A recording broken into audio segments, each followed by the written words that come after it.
you looking for a quick getaway full of family fun? Well, Busch Gardens Tampa Bay is a great option. Chanel Crow joins me now with details, and she brought a few friends. Thank you so much for joining us. I met this little buddy off screen, and it's amazing. Can you please tell us a little bit about your buddy here? Of course. Well, first of all, thank you so much for having me and Mel today. Mel, that's right. Mel is called a short-beaked echidna. So I know they look a lot like a porcupine, but they're not related at all. They're actually a very unique animal from Australia, and they're only related to the duck-billed platypus. No way. Yeah, that's because they're egg-laying mammals. Oh, wow.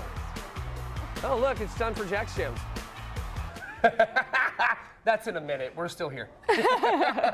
So what type of attractions and animals can folks expect over at Busch Gardens? Oh, sure. So absolutely a huge variety of animals. I know we're kind of known for our African theme. So the best way to see those animals are out on our Serengeti safari, which you can do that. You can see giraffes, ostrich, and even rhinos on that. So that's a great way to see all those African animals. But then even our smaller animals like our short-beaked echidna like Mel. And then we also have lots of animals over at Animal Connections. You can see those animals up close during our Animal Ambassador Insider Tour. What cool! Yeah. So the safari trip is really, really rad. So we went and did that a couple of months ago when we had you guys on here, and then you guys invited us down there, so we went and checked it out. And it's so rad because there's not really a barrier, right? You're just in it's like a Jeep on a track, like going through, and there's the giraffe. It's like right there. If you were insane, you could just jump off and run and go pet it. Please don't do that. Please don't. But you could. It's wild. So tell me a little bit more about Mel, because I'm super fascinated. You said Mel is related to the platypus, and they lay eggs? Right, What? yeah, they're the only egg-laying mammals. A fancy word for that is called a monotreme. So we've actually had 2 successful hatchings at Busch Gardens, Mel being one of them. He's only about 2 years old.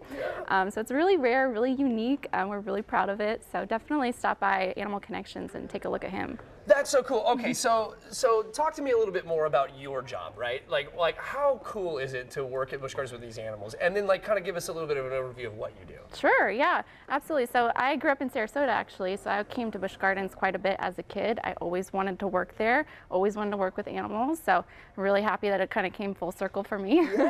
But my job, my day-to-day consists of a lot of cleaning and feeding, a lot of things that zookeepers do quite a bit of, and then a lot of tours in the afternoon. So we do lots of education, a lot of guest interaction, so super fun. And when is it open? Like, what are the hours for the safari and all that kind of stuff? Yeah, so you kind of have to check the website for the current hours, so buschgardenstampa.com, but the safari starts almost as soon as the park opens. Very cool. I recommend trying to get on an early safari. A lot of the times the animals are a little bit more active. Absolutely, especially certainly I would imagine in the hotter months, getting there early, because they get hot and they're like, this is the Florida sun, I'm going to chill. Yeah, so exactly. Like a lot of chilling. All right, so is there anything new and exciting going on with Busch Gardens?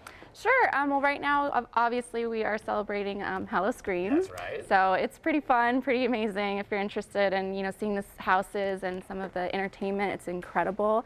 I'm not a super spooky person, but I did go recently, and it was so much fun. I had to force myself to keep my eyes open the whole time, and it was absolutely. I got scared, really scared. And we will talk a little bit more of that. Victor's here to give us the lowdown on everything that is Halloween. So that's really pretty cool. Okay, so this I can pet my buddy here, right? You can, yeah. Okay. So let me bring him a little bit closer to you, and just take a flat palm and go towards his back there. Okay. Oh, he's so spiny. Yeah, pretty cool, huh? So spiny. He feels like needly, like it's very those are tough needles. So how does it protect himself? Obviously that's a protective mechanism. Sure. Correct? Yeah, it's a defense mechanism for him. But what these guys do is called anchoring. So they will find something to get underneath, and it's almost impossible for a predator to get them out of that situation. So very different from the unrelated porcupine. Porcupines kind of show their quills really big.